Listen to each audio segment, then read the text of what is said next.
much. Thank y'all for having me today. I certainly appreciate it and look forward to it. I've been asked to kind of speak on two things, and I kind of took the liberty of putting a third in there, and that's the first thing was about teachers and the state of the profession of where retention and turnover rate was across the state. The second thing that I was asked to speak on was about just kind of the state of the legislature and where politics is in regards to education.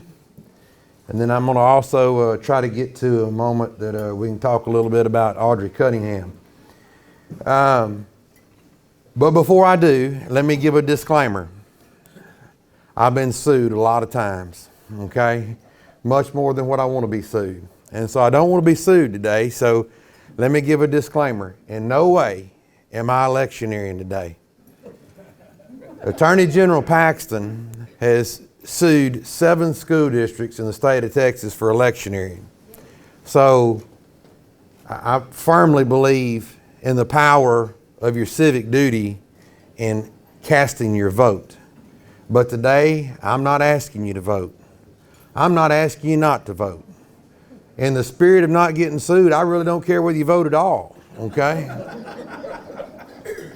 So with that, let's delve into some things, and I think the first thing that I lead off with was I grew up, my father figure in my house was a World War II veteran. He served in the Pacific Theater, and so around my house we were Democrats growing up.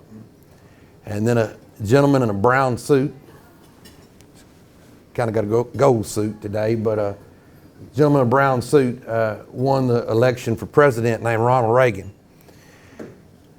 And throughout our time, every generation thinks that they know more than the previous generation. It seems like that we try to forget everything that the previous generation taught us and move on to better ways. And I think we're working ourselves worse and worse into humanity. And so everything that was said by the older generation, sometimes we need to look back on that. And President Reagan said that the person that agrees with me 80% of the time is not 20% my enemy. And we've lost that in society today. And I'll talk a little more about it when we get into the voucher ESA conversation. But I think that very few of you will probably disagree or agree with me in totality. We got 2 political parties today. One of them has defunded the police, and the other one has defunded public education. And both of them are wrong. We need both of those entities for a robust society. When we look out here today, we live in the greatest state in the United States and the greatest nation in the world. And it wasn't built by chance. It was built by the overt actions of our forefathers who put us in a situation that we live pretty good lives today. And my talk today is to try to inform folks to not kill the goose that laid the golden egg. Because you look across the Sabine River and you look at the state of education in Louisiana, and that's where the state of Texas education is headed. And I don't really want to be any part of that. With that said, let me just talk just a little bit about teachers. You know, you continue to hear that it's hard to get teachers. It's hard to get anybody in education. There is a shortage of educators. It does not matter if it's bus drivers, cafeteria workers, custodial, secretary, teachers, assistant principals, or even the poor old superintendent that gets kicked around a lot. Each one of those steps in our education system is crucial to the success of communities across our state. And each one of those are facing dire shortages. So in 2022, the first year teacher, 57% of those had an intern certification. 30 were on emergency certification, and right at a third of all first year teachers had no certification at all. 2022, the H.E. Butts Foundation, as some of you may buy your groceries at H-E-B, same guy, did a survey and 41% of our teaching staff had to have a second job to make ends meet.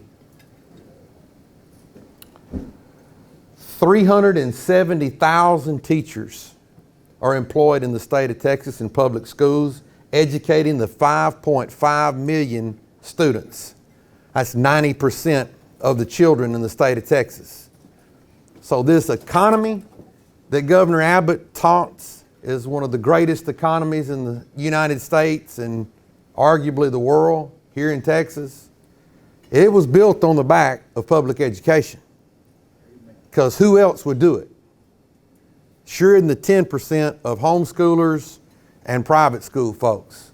And folks, I'm not slandering homeschool or private school. But what I am saying is that as we move into these waters, 8,600 educators are projected to retire this year. That's up 1,000 from the year before. Last year, there were 26,000 new teachers in the state of Texas. And the state of Texas student population grew 70,000 students. So you can see real quick where our growth is outrunning our ability to intake new teachers into the state of Texas. Across the United States, U.S. News and World Report concluded that 86% of school districts across our nation are struggling to hire teachers. And 45% were understaffed, meaning that there were openings. And I can assure you, this year that will climb. In the United States, there were 55,000 unfilled teacher spots. In New Mexico, we talk about who we want to be like. We want to be like New Mexico. In 2022, the governor of New Mexico sent the National Guard in to staff classrooms. So you can see that we have problems of paramount importance. We need 50,000 new teachers in the state of Texas to start off fully staffed for the 5.5 million classes in the state of Texas, and we don't have them. So, those of you, like I did, that voted in the Republican primary, I know there's at least 2 folks in here that are glad we did. There was a proposition on the ballot that asked you, do you believe in school choice, basically? And somewhat in this county, I think 80-something% of the county said yes. And now that's being touted as, hey, 80% of this county supports vouchers. Well, that's really not what the proposition said. The proposition asked, did you believe in school choice?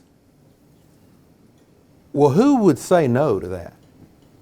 Who thinks that a parent shouldn't have the right to choose where their child goes to school? So there was some wordsmithing on that, because in the state of Texas, you can homeschool your child, you can enroll your child in a charter school, a private school, a public school that you're in their attendance zone, or in a lot of cases, an additional public school. You have choice. So when you hear the word choice, most people believe in choice. But most people probably don't want to pay for your choice, because we know what a ruckus was started about paying for people's student loans, right? Most people don't want to pay for somebody's student loans. Well, this is kind of the same thing. Be the same thing as sending Judge Murphy a bill and saying, hey, I don't like the golf course in your county, so I'm going to go up to Crown Colony and send her a bill for it. It's the same thing. I need a little country club membership here because I don't like what's provided in Polk County. There is no difference. we have extracurricular activities in our community. And students that enroll at Livingston High School can participate in those activities. But I don't think most people in the room want to pull out of their pocket and pay taxes to support somebody's tournament or travel team for their child. See, I'm not in totality against vouchers. And I'll tell you why I'm not. I don't mind competition. But at the same time, I'm pretty fiscally conservative, and I don't like wasting money.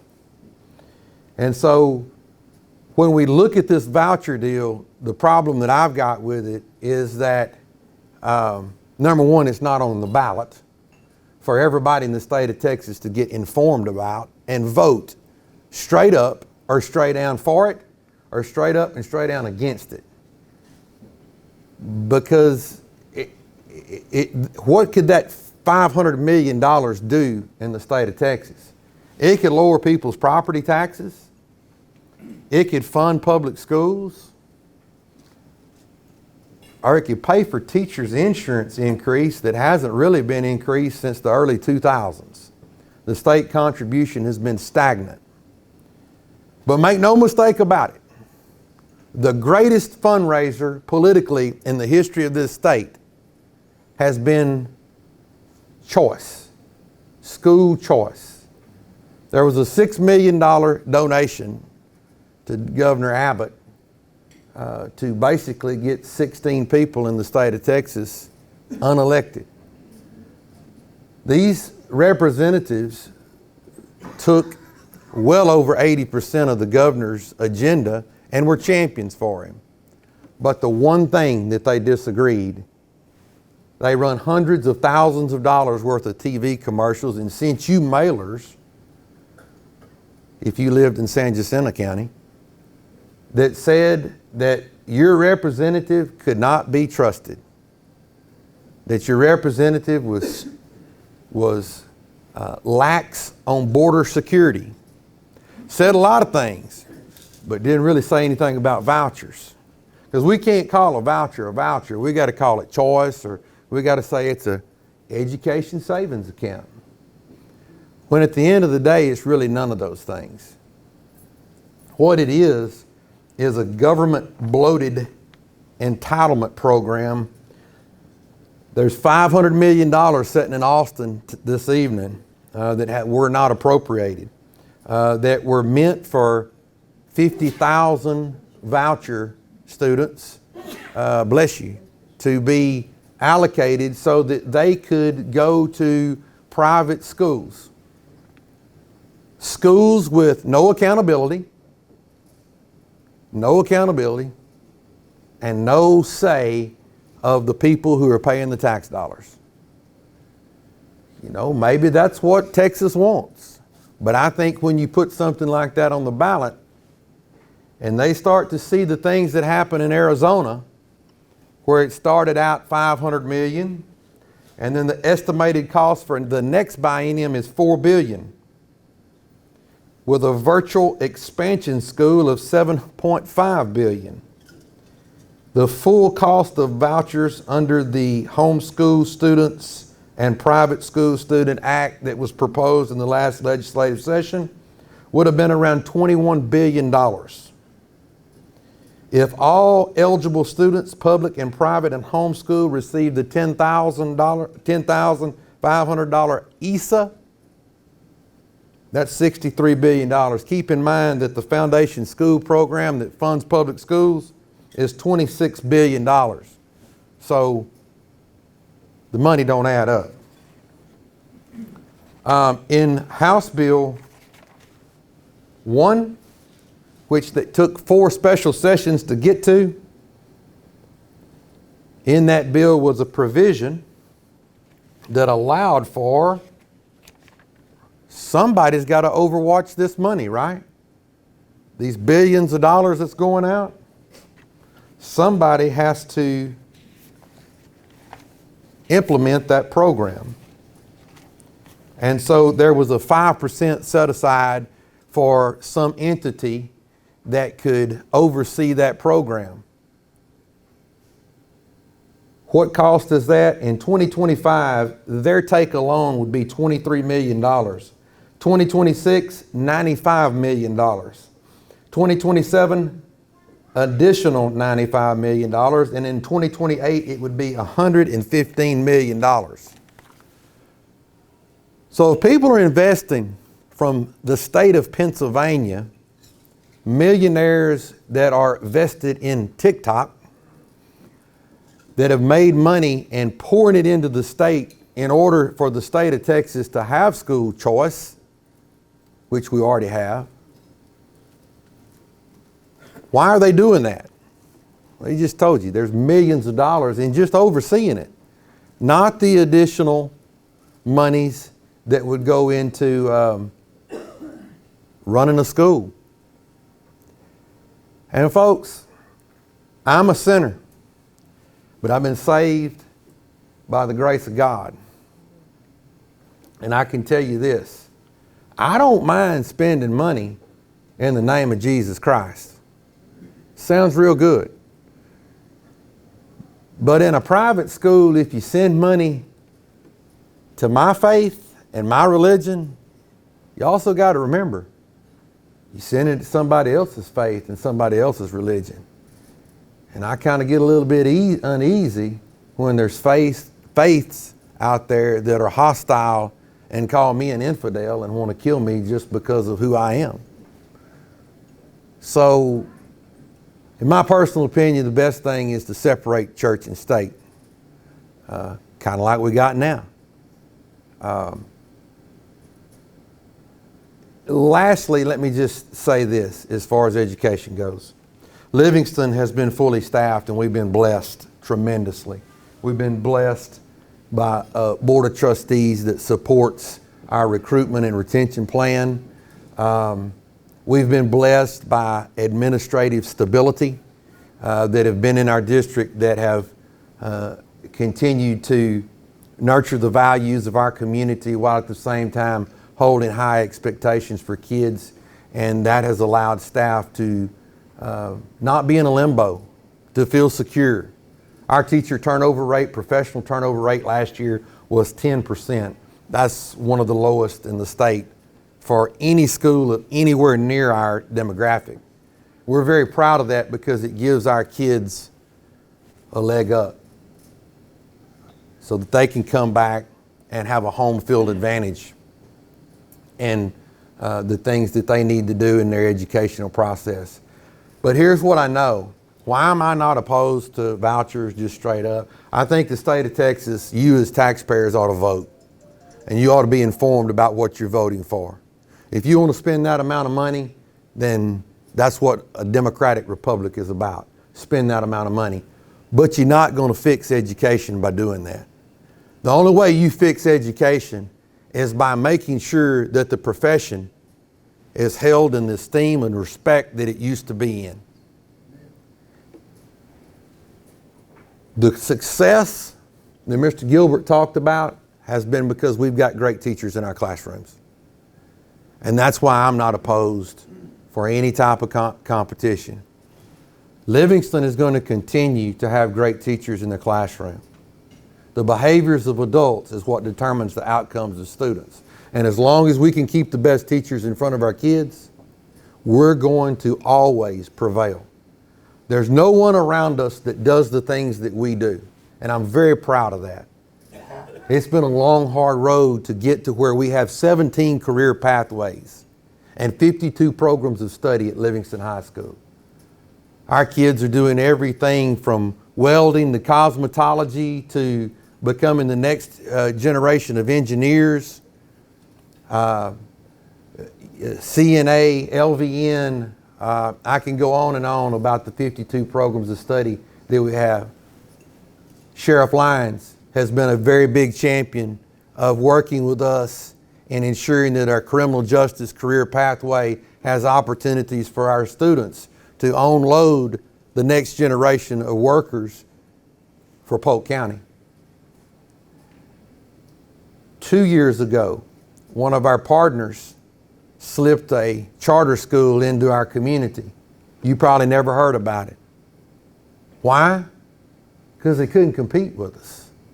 We got the best teachers. We offer the most opportunities for our kids. Therefore, that charter school tucked tail and went back up 59. And that's always going to happen as long as we can continue to do the things that we're doing and stay focused in Livingston. I'm very proud of our staff and all the accomplishments that they made. And while I don't want to run over, I do want to just address some things about Audrey. Audrey Cunningham, as you know, was a wonderful young lady that was in our school system, that her life was cut short all too soon.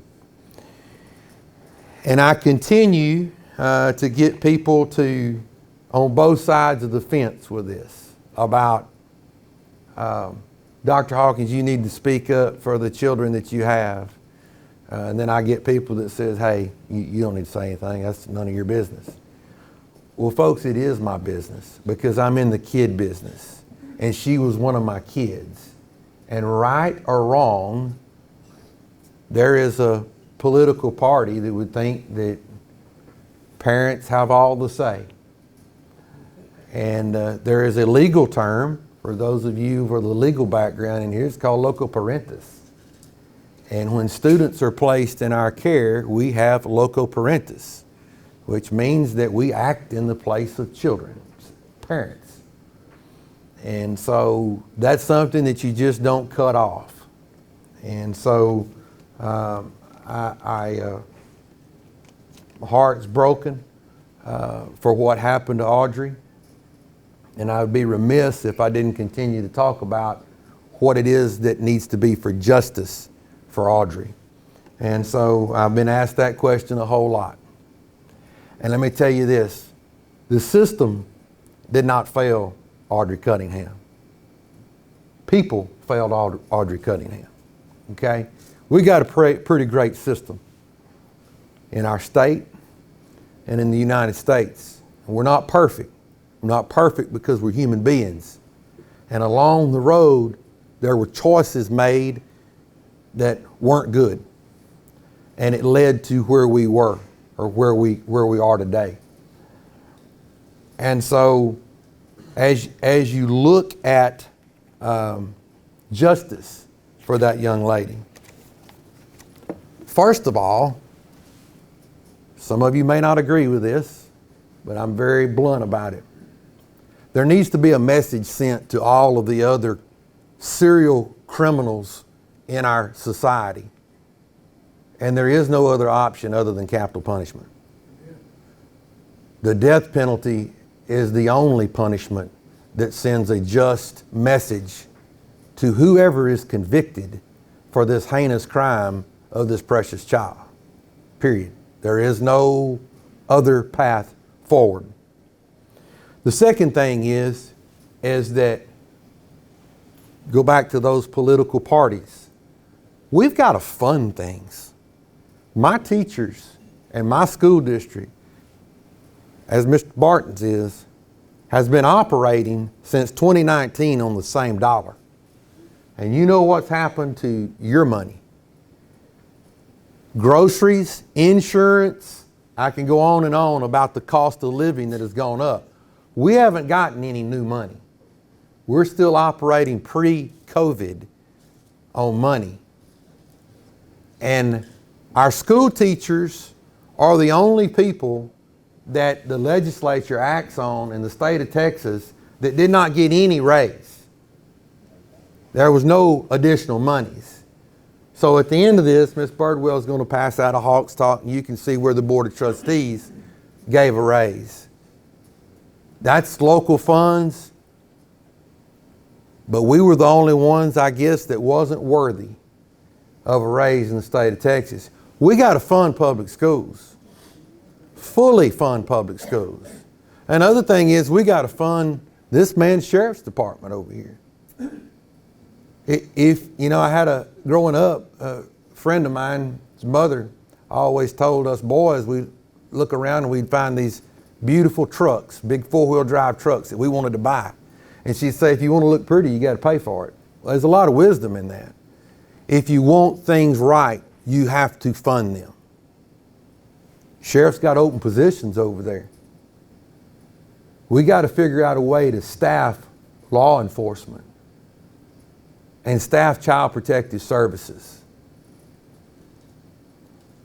We got to open up our pockets and put our money where our treasure is. And that's on children. And then we got to have accountability for that. We got to ensure that I am totally for, if I fail to report something damaging to a child, take my certificate, hold me in whatever criminal aspect that you can hold me in, shame on me. But that system needs to do the same thing. If we're really trying to do what's right for children. So there has to be accountability with that staffing. Poor old public school teachers get beat over the head all the time with standardized test scores and this and that and accountability and audit after this and audit after that. And Texas Education Agency is as big as it's ever been staffing wise. So you know what they do? Every time you look up, here comes somebody to audit us. Oh, here comes another person. Hey, everything's clean. I can tell you that. We are the most audited entity in existence. But that accountability needs to be shared throughout our society. And when I'm talking about accountability, that's what I'm talking about. We've shrunk away from accountability. Accountability is not in fashion or style anymore. We don't hold anybody accountable. We want to decriminalize everything. And that's a problem in our society. We do need to close the loopholes. On the 40,000 thread of Audrey's Facebook group there, which I had to get out of because it became just too toxic. There's plenty of people who want to close that sexual loophole, but folks, there's more than just sexual deviants out there. There's people who harm children that are serial criminals. And yeah, that loophole ought to have been closed, but that ain't the only thing. And last thing is this, injustice for Audrey. I'm not a politician, as you can tell. I kind of speak my mind, and I'd probably been a lot better off in life if I'd have learned to do things a little bit different. And I'm not going to shy away from it here right now. There needs to be a change in public education. We have Audrey that is the face of abuse and neglect. It's become personal because we can see her face. But she's not by herself. There are a lot of children in our society today that are being abused and neglected. I think there's something like 40,000 kids in the state of Texas that's in foster care. But in our community alone, there is children that are being neglected or children that are being abused. You just don't see their face. And I continue to get asked, why don't y'all go 4-day week? Well, let me ask you this. Was Audrey Cunningham better at Creekside Elementary 5 days a week? Or would you rather send her home where she could see stuff that she probably shouldn't have saw on that day?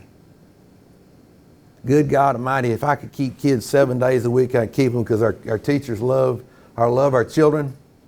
While we might not be perfect, they have a passion for those kids. And so I work for that guy sitting back there, Andrew Boyce. He's the final say. You know, he can say, halt, we're going to go 4 days a week. You know what we're going to do? When that time comes, we're going to do the best job we can of going 4 days a week. But in the sake of these children, I think it's come time that we have to understand that when COVID hit, there was more child abuse and neglect than any time within the previous 5 years, because those kids were home. And this isn't every house, I get it. But dadgum, I'm ready to save one kid. If it's one kid, I'm ready to open the doors for her. That lesson of COVID hasn't went away. And so that's why I feel strongly about keeping those doors open 5 days a week, as long as I can possibly staff the school district and convince the Board of Trustees to make that decision. Audrey Cunningham was a lot better in 5 day a week school than she was 4. Number one, because over the course of 12 years of public schooling, that's 423 days of school that she would have missed, K through 12. 423 days that she would have been out there maybe in an unsafe place. So to me, opening that door for an extra day is worth it. Y'all, I appreciate you listening this morning. Any questions? Yeah. Yes, sir.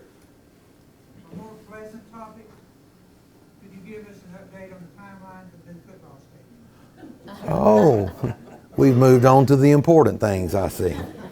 That is about an 18-month project, so probably somewhere in fall of 2026, that project will be complete.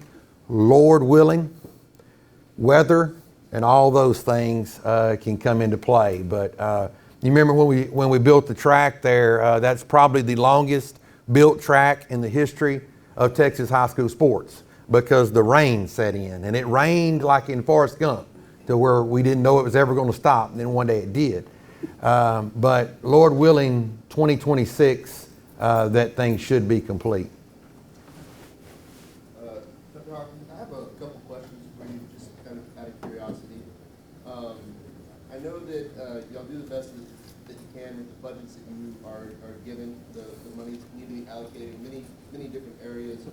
But I've recently spoken to a teacher in one of the junior highs, and she explained to me that we definitely have an influx of bilingual students within the district, and we don't have necessarily the capacity to service them accordingly. And she had said that they were due for a parent-teacher conference, and only person on staff to be able to speak for the district wasn't even a teacher. It was like a staff member that doesn't even speak to students on a regular basis.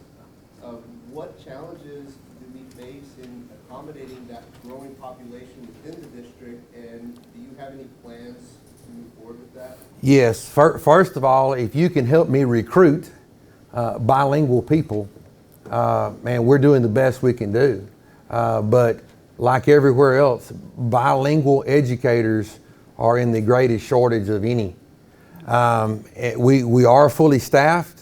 We do open up positions, and we do put a preference on bilingual applicants, but there's not a lot. And so we will open those positions up. Matter of fact, we've got a bilingual position, I believe, that's open right now. We've got bilingual aid positions that we will open up in May, and we will continue to try to hire those spots. We offer stipends for critical needs areas. We have training in this coming school year to help us for the next school year to get lined out to better support and set those classrooms up. But there are challenges, folks. We have an open border, and we have students that's coming across that border that are being told at the border, when you get to where you're going, you enroll in a public school. And so we get children that's 17 years old that shows up with 0 high school credits because ICE told them that they had to enroll in a public school. Well, if you're 17 years old, do the math. There's no way that child is going to graduate. We are setting up a newcomers class at Livingston High School. But at the same time, the system doesn't fit that very well.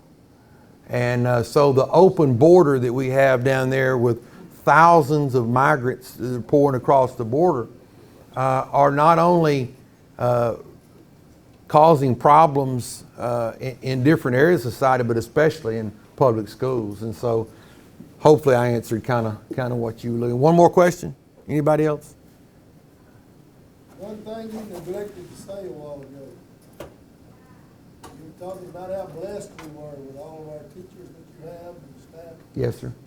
I'm one in particular that thinks we've been blessed with you for 10 years. Well, thank you. Thank you. I appreciate that. You know, I'm not perfect. I've learned a lot. And I am the longest serving superintendent in the history of the district, and that's very, very an honor that I don't take lightly, because, you know, the thing that motivates me is you look over the past 10 years and the things that have been accomplished makes you feel like you're just showing up to leave something better, to make something better in the lives of those kids. And so that's what keeps me going. Well, I speak for just about everybody here, and I say we appreciate what you've done for us. Thank you. Yeah, we're good.